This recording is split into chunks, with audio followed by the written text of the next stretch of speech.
안녕하세요. 비트코TV입니다. 오늘 비트코TV에서 다룰 핵심 주제는 무엇인가요? 오늘은 비트코인 하락을 어떻게 해석하고 개인 투자자는 어떤 전략을 선택해야 할까를 조금 다른 각도에서 풀어보려고 합니다. 시장 조정이 올 때마다 답답해지지만 사실 이런 구간이야말로 장기 성과를 결정하는 핵심 구간입니다.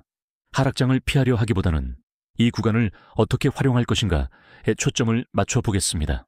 첫 번째, 비트코인은 왜 빠질 때 더 중요한가? 입니다.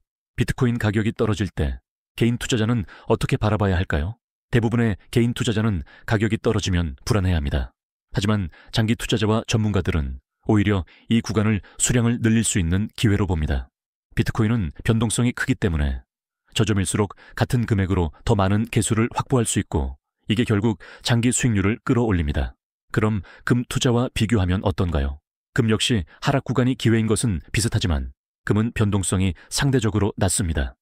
즉, 금은 큰 손실 위험은 낮지만 큰 수익도 기대하기 힘든 자산에 가깝고 비트코인은 변동성은 크지만 수익과 손실폭 모두 큰 자산이라고 볼 수 있습니다. 두 번째, AI와 온체인 기반의 스마트 매수 전략입니다. 단순히 저점이라고 느낄 때마다 사기엔 불안한데 좀 더 체계적인 방법이 있을까요?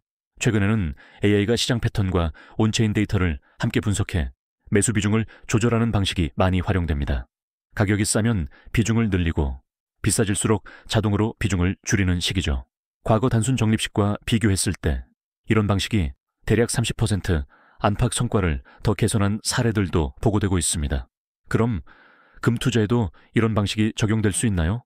가능합니다.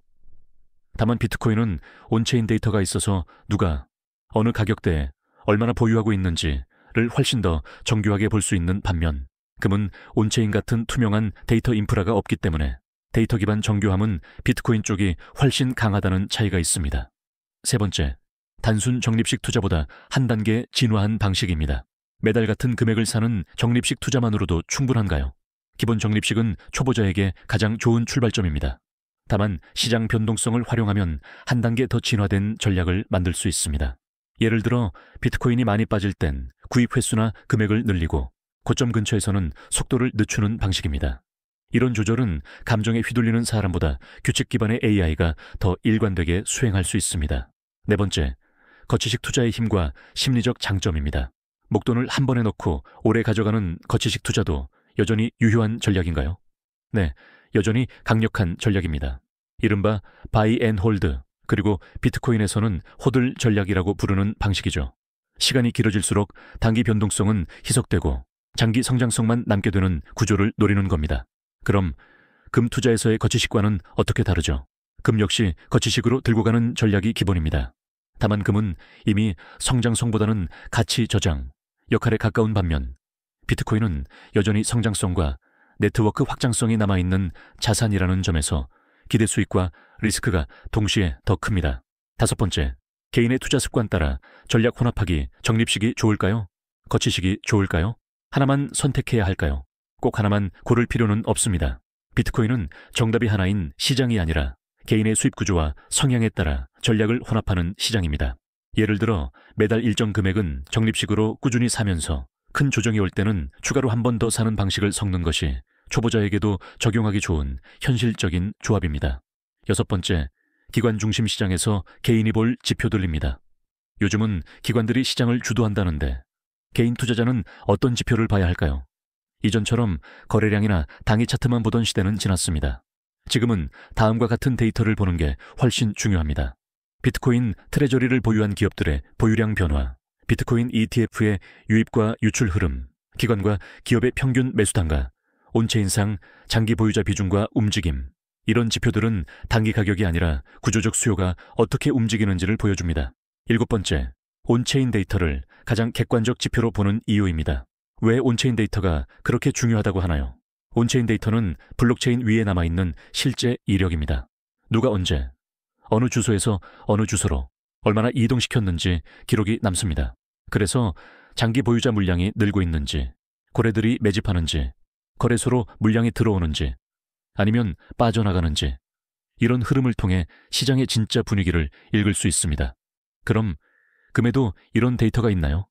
금은 중앙 창구와 각국의 보유량 데이터는 있지만 온체인처럼 초 단위로, 주소 단위로 추적 가능한 투명성은 없습니다. 이게 바로 비트코인이 디지털 골드로 불리면서도 데이터 측면에서는 금보다 훨씬 투명한 자산이라고 평가받는 이유입니다. 8번째, 최근의 조정을 또 다른 시각에서 해석하기입니다. 요즘처럼 악재가 없는데도 하락하는 장세는 어떻게 이해해야 할까요? 많은 분들이 뉴스도 나쁘지 않은데 왜 빠지지? 라고 질문합니다. 이런 조정은 단순한 공포 매도가 아니라 상승 과정에서 쌓인 과도한 레버리지 포지션을 정리하는 과정인 경우가 많습니다. 즉, 레버리지 청산, 유동성 회수, 시장 과열 해소, 이 세 가지가 겹치면서 나타나는 기술적 조정이라고 볼 수 있습니다. 하락이 무조건 나쁜 게 아니라 다음 상승을 위한 체력 조절일 수도 있다는 점이 중요합니다. 9번째, 고래 움직임과 청산 상황을 기회로 바꿀 수 있는가입니다. 고래 지갑 움직임이나 선물 청산 데이터를 보고 따라하면 돈을 벌 수 있을까요? 참고용으로는 좋지만 직접 선물, 롱이나 숏을 잡는 기준으로 사용하는 것은 매우 위험합니다. 고래의 목적, 시간 프레임, 리스크 허용도는 개인과 완전히 다르기 때문입니다. 현실적인 활용법은 오히려 반대입니다. 청산이 큰 폭으로 한번 터지고 나서 시장 변동성이 줄어드는 구간에서 조금씩 현물 비트코인을 모아가는 전략이 개인에게 훨씬 더 안전한 접근입니다. 10번째, 스테이블 코인과 RW 확장으로 열리는 기회입니다. 스테이블 코인과 RW 자산 토큰화가 늘어나면 비트코인 투자에도 영향을 주나요? 네, 큰 영향을 줍니다. 스테이블 코인 발행량이 늘고 채권이나 실물 자산이 온체인으로 올라오는 RW 토큰화가 확장될수록 블록체인 전체 인프라가 커지고 그 중심에 있는 비트코인과 이더리움의 중요성도 함께 커지게 됩니다. 그럼 금은 이런 흐름에서 어떤 위치인가요? 금은 여전히 전통적인 안전자산의 상징입니다. 다만 토큰화와 디지털 인프라 측면에서는 비트코인이 훨씬 앞서 있고 금은 기존 시스템의 기초 자산, 비트코인은 새로운 시스템의 기초 자산이라는 역할 차이가 점점 더 분명해지고 있습니다. 11번째, 알트코인 추천이 위험한 이유와 대안입니다. 알트코인 중에서 유망한 종목 하나만 알려달라는 질문이 많은데 어떻게 보시나요? 특정 알트코인을 콕 집어 추천하는 방식은 리스크가 매우 큽니다. 프로젝트 리스크, 규제 리스크, 유동성 리스크가 동시에 존재하기 때문입니다. 만약 이 시장의 성장을 믿는다면 온체인 인프라를 구축하는 상장 기업이나 거래 플랫폼, 관련 솔루션 기업 같은 실적과 재무제표가 있는 쪽에 투자하는 방법이 훨씬 현실적인 대안이 될 수 있습니다. 12번째, 비트코인과 나스닥의 동조화 시대, 어떻게 대응할까입니다. 비트코인이 나스닥, 특히 AI 섹터와 동조화된다는 얘기가 있는데 리스크 관리는 어떻게 해야 하나요? 맞습니다. 요즘 비트코인은 위험자산 성격이 강해지면서 나스닥과 비슷하게 움직이는 구간이 많습니다. 이럴 때 리스크 관리는 거창한 것이 아니라 내가 이해하는 영역 안에서 분산 투자한다는 기본 원칙을 지키는 것입니다. 모르는 코인, 이해 안 되는 섹터를 억지로 섞어 넣는 포트폴리오는 분산이 아니라 위험 확대에 가깝습니다. 그럼 금은 이 동조화 이슈에서 어떤 역할을 하나요? 금은 전통적으로 주식시장과 반대로 움직이는 경향이 있어 비트코인과 나스닥이 같이 흔들릴 때 완충 역할을 할 수 있습니다. 그래서 일부 자산을 금에 두고 일부 자산을 비트코인과 성장 자산에 두는 조합이 리스크 관리 측면에서 나쁘지 않은 선택이 될 수 있습니다. 13번째, 비트코인을 장기적으로 끌어올리는 구조적 요인입니다. 비트코인이 장기적으로 상승할 수밖에 없다고 말하는 근거는 무엇인가요? 핵심은 4가지입니다. 첫째, 발행량이 제한된 희소성. 둘째, 시간이 지날수록 강해지는 네트워크 효과. 셋째, 4년마다 찾아오는 반감기 구조. 넷째, 각국의 빠른 통화 공급 증가와 물가 상승입니다. 14번째, 아우트로 비트코TV의 마무리 정리입니다. 오늘 내용을 한 문장으로 정리해 주신다면요. 하락장은 피하는 것이 아니라 이해하고 활용해야 할 구간입니다. 비트코TV에서는 오늘 비트코인 하락 구간을 어떻게 해석할지, 적립식과 거치식, AI와 온체인 데이터를 활용한 전략, 그리고 금과의 비교까지 함께 살펴봤습니다. 시장은 늘 흔들리지만 그 흔들림 속에서 기회를 보고 길게 가져가는 사람이 결국 승리합니다. 지금까지 비트코TV였습니다. 다음 영상에서 더 깊이 있는 인사이트로 다시 찾아뵙겠습니다.